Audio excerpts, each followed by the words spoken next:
Hello everyone, welcome to Shiv Kripa study point and I am your कृपा ma'am.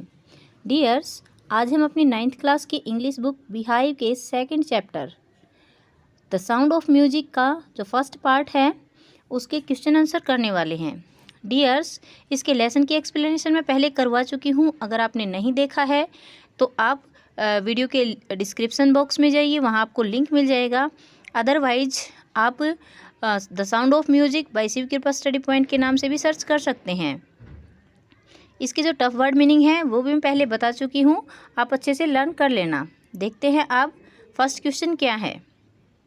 How old was Evelyn when she went to the royal academy of Music. How old कितने उम्र की थी कौन? Evelyn. When she went to the royal academy of music, जब वह royal academy of Music में गई थी। कितने साल की थी? लेसन में हमने देखा था कि वो 17 ईयर की थी। Evelyn was 17 year old. Evelyn 17 साल की थी, 17 साल की थी। When she went to the royal academy of music, जब वो रॉयल अकेडमी ऑफ म्यूजिक में गई। देखते हैं सेकंड क्वेश्चन क्या है। When was her deafness first noticed, कब उसकी डीफनेस, उसका बहरापन कब नोटिस किया गया, कब जाना गया। व्हेन वाज इट कन्फर्म्ड, और ये कन्फर्म कब हुआ, पक्का कब हुआ कि वो बहरी हो गई है। देखते हैं आंसर कैसे देंगे।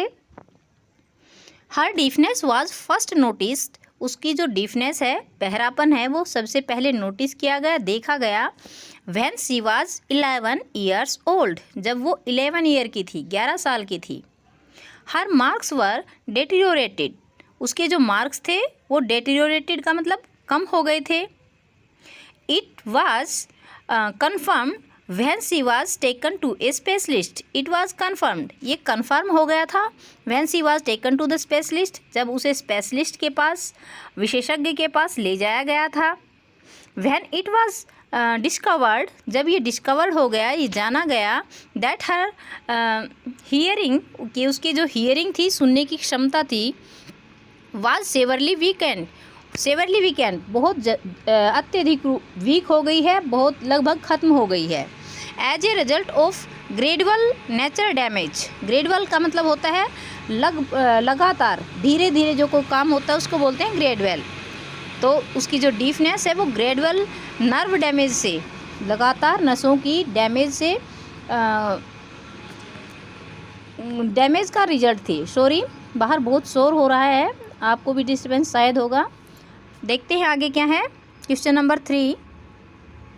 Who helped to continue with music, who helped her, किसने उसकी मदद की, to continue with music, music के साथ कंटिन्यू रहने में, लगातार म्यूजिक के साथ बने रहने में उसकी मदद किसने की थी। What did he do and से, व्हाट डिड ही डू, उसने क्या किया था, एंड से, और क्या कहा था। क्या किसने मदद की थी? हमने लेसन में देखा था कि जो एक ढोल तबला वादक था उसने अपनी जो इवेलिन थी उसकी मदद की थी। और कैसे मदद की थी? उसने 2 ड्रम बजाए थे, अलग अलग धुनें दोनों पे बजाई थी, और कहा था किसी किसी दूसरे तरीके से फील करो। देखते हैं रिप्लाई कैसे होगा। ए परक्यूशनिस्ट, परक्यूशनिस्ट का मतलब होता है ढोल तबला वादक। क्या नाम था उनका? रोम फेबस, रोम फेबर्स उनका नाम था। हेल्प्ड हर, उन्होंने मदद की थी। To continue with music, music के साथ कंटिन्यू रहने में, लगातार म्यूजिक के साथ बने रहने में। He started by tuning 2 large drums, उसने शुरू किया था 2 लंबे जो ड्रम थे उन पर ट्यून बजा करके, धुनें बजा करके, टू डिफरेंट नोट्स, अलग अलग तरह की धुन थी। ही सेड, उसने कहा, ट्राई टू सेंस इट, इसे सेंस करने की कोशिश करो, सम अदर वे, किसी दूसरे तरीके से। अगला देखते हैं क्या है। Name the various places and case when for each Evelyn perform, name the various places, उन अलग अलग जगहों के नाम बताइए, एंड केस, और कारण बताइए, फॉर ईच, प्रत्येक का, इवेलिन परफॉर्म, जो इवेलिन ने परफॉर्म किए थे। देखते हैं answer. Evelyn audition for Royal Academy, सबसे पहले इवेलिन ने ऑडिशन दिया था रॉयल अकेडमी में, रॉयल अकेडमी ऑफ म्यूजिक में। She also gives free concert, वो फ्री कंसर्ट दिया करती थी, मतलब फ्री के प्रोग्राम भी वह किया करती थी। इन प्रिजन्स एंड हॉस्पिटल्स, प्रिजन्स में, जेलों में, एंड हॉस्पिटल्स, अस्पतालों में। Apart from the regular concert, जो उसके नियमित कंसर्ट होते थे, नियमित संगीत के जो प्रोग्राम होते थे, उनसे अपार्ट, उनसे अलग। She performs for the deaf children, वो डीफ बच्चों के लिए परफॉर्म किया करती थी। यहाँ लिखा नहीं गया है, यहाँ आएगा she performs for the deaf children, she perform for the deaf children. ये जो प्रोग्राम वो हॉस्पिटल में और प्रिजन्स में किया करती थी, ये डीफ बच्चों के लिए थे, बहरे बच्चों के लिए थे। आगे देखिए, how does Evelyn hear music, Evelyn music को कैसे किया करती थी, कैसे सुना करती थी, क्योंकि वो तो बहरी थी लेकिन फिर भी वो म्यूजिक को कैसे सुन पाती थी, ये हमें बताना है। देखिए कैसे सुन पाती थी। इवेलिन इज डीफ, इवेलिन बहरी है। शी डजंट हियर म्यूजिक, वो म्यूजिक को नहीं सुन पाती है। देखिए यहाँ पे डज मतलब प्रेजेंट में क्वेश्चन किया गया है, तो रिप्लाई भी हम इसका प्रेजेंट में ही देंगे। इवेलिन इज डीफ, इवेलिन बहरी है। शी डजंट हियर म्यूजिक, वह म्यूजिक नहीं सुन सकती है। शी फील्स म्यूजिक, वो म्यूजिक को फील करती है, महसूस करती है। She feels it through the different part of her body, she feels it, वह इसे महसूस करती है। थ्रू द डिफरेंट पार्ट, अलग अलग हिस्सों के द्वारा, ऑफ हर बॉडी, अपने शरीर के। What we hears she feels, what we hears, जो हम हियर करते हैं, जो हम सुनते हैं, शी फील्स, वह महसूस करती थी। More deeply than any of us, हम में से किसी से भी ज़्यादा गहराई से, मोर डीपली, जितना हम महसूस करते हैं उससे भी गहराई से वह उसे महसूस करती थी। शी सेज, वह कहती है, music pours it through very part of my body. She says, वह कहती है, म्यूजिक प्योर, म्यूजिक बहता है, in through every part of my body, मेरे शरीर के विभिन्न हिस्सों से, प्रत्येक हिस्से से। आगे देखिए, इट टिंगल इन माई चिन्स, ये मेरी चिन में, ठोड़ी में टिंगल होता है। टिंगल का मतलब सनसनाहट पैदा करता है। माई चिक बोन्स, मेरी जो चिक बोन हैं, गालों की जो हड्डियां हैं, उनमें पैदा करता है। And even in my hairs, और यहाँ तक कि मेरे जो हेयर्स हैं, बाल हैं, उनमें भी सनसनाहट पैदा करता है। When she play the drums, जब वो ड्रम बजाती थी। शी लीन्स दिस, तो वो उसके ऊपर लीन्स मतलब वो उसके ऊपर, उसके साथ चिपक के खड़ी हो जाती थी, उस पर थोड़ा झुक जाती थी। She can feel the sound flowing into her body, she can feel, वो फील कर सकती थी, महसूस कर सकती थी, the sound flowing into her body, जो ध्वनि थी वो उसके बॉडी में, उसके शरीर में बह रही थी।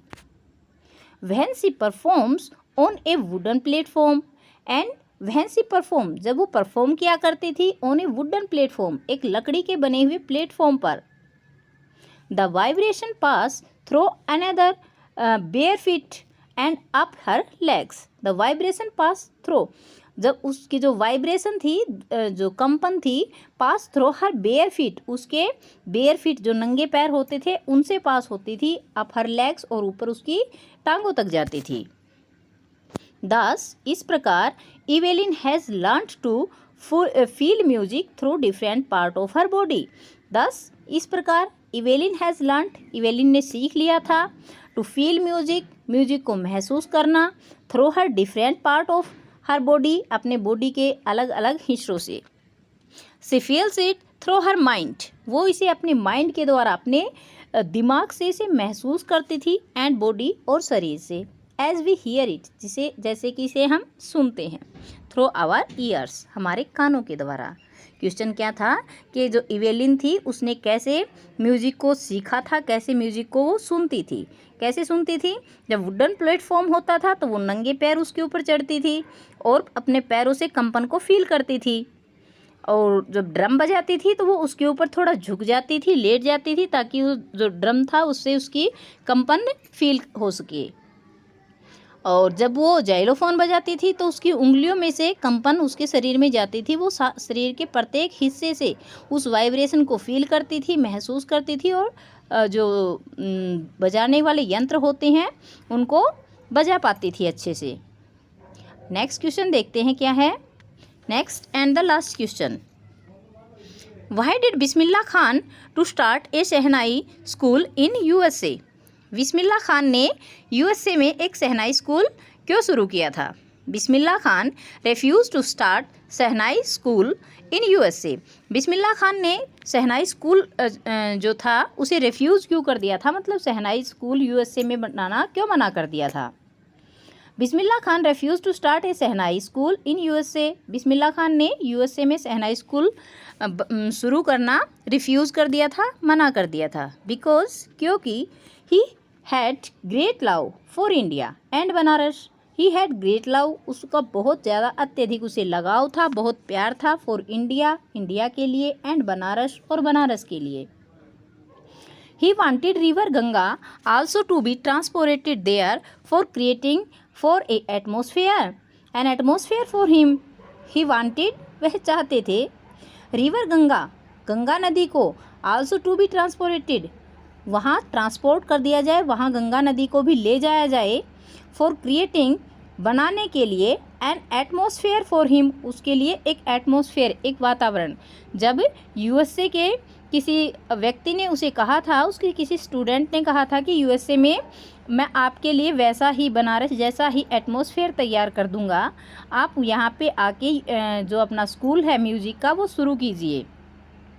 लेकिन जो अपने बिस्मिल्लाह खान थे उन्होंने कहा था कि वहाँ जैसा एटमॉस्फेयर तो ले आओगे, क्या गंगा नदी को भी ले आओगे? इसीलिए उन्होंने मना कर दिया था. आगे देखते हैं क्या है. एंड दैट इम्पॉसिबल, और ये वहाँ गंगा को ले जाना इम्पॉसिबल था.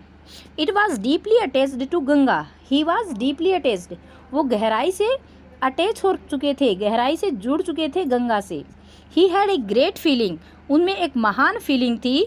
ऑफ ट्रोटिज्म, मतलब जो राष्ट्रभक्ति होती है उसकी उनके अंदर बहुत ज़्यादा गहरी फीलिंग थी. तो डियर्स, ये थे साउंड ऑफ म्यूज़िक के क्वेश्चन आंसर.